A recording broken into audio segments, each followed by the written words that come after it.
I'm going to start by saying that I'm responding to this comment from this commenter, but this response is not to this commenter, but it's to discuss the topic that this commenter is bringing up. Shout out to this commenter who creates also incredible content and has been inspiring me ever since they came on this platform. So I'm a diaspora kid, which means I'm either born, a diaspora kid is someone who's born or immigrated young to immigrant parents.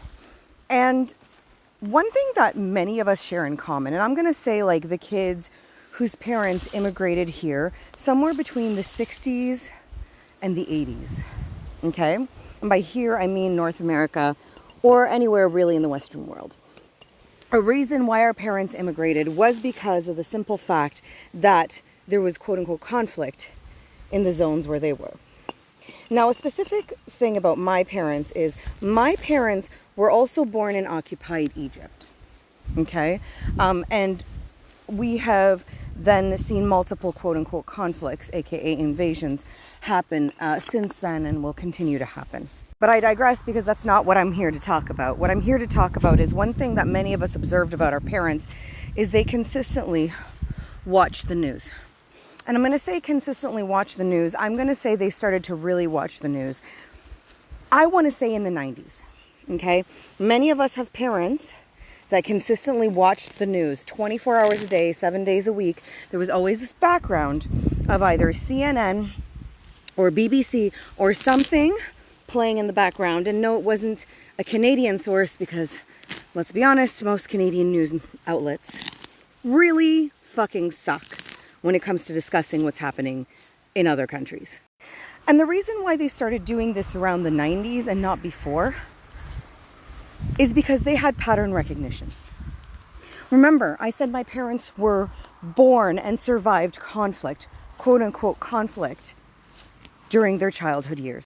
You see, what the news does, or what media consumption, whether on this app or on a television screen does, is it informs you of things that are happening in other places so that you, based on your experience, can make certain predictions. And I'm speaking from the mindset of diasporic people.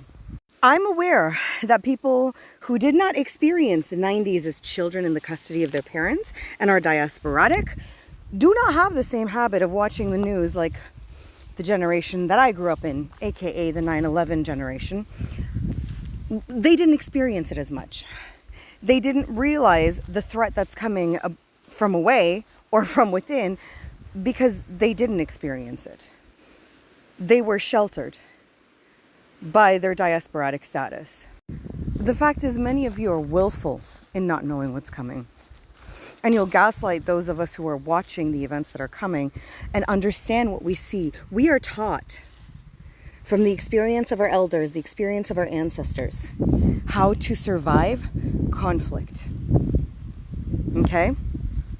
So if you are there and you are gaslighting the person in your life who is diasporic, who is warning you, who is concerned, who is living in chronic anxiety and fear and terror of what is coming, if you keep doing that, you are quite literally alienating someone who could potentially save your life. Whatever you choose to do with this information is entirely up to you. And to the diaspora kids in the room, y'all know what I'm talking about. Y'all know what I'm talking about. They weren't obsessed or addicted to the news. They were self-preserving and in a way teaching us how to self-preserve as well. So, learn something from us instead of gaslighting us and hope that we just shut up.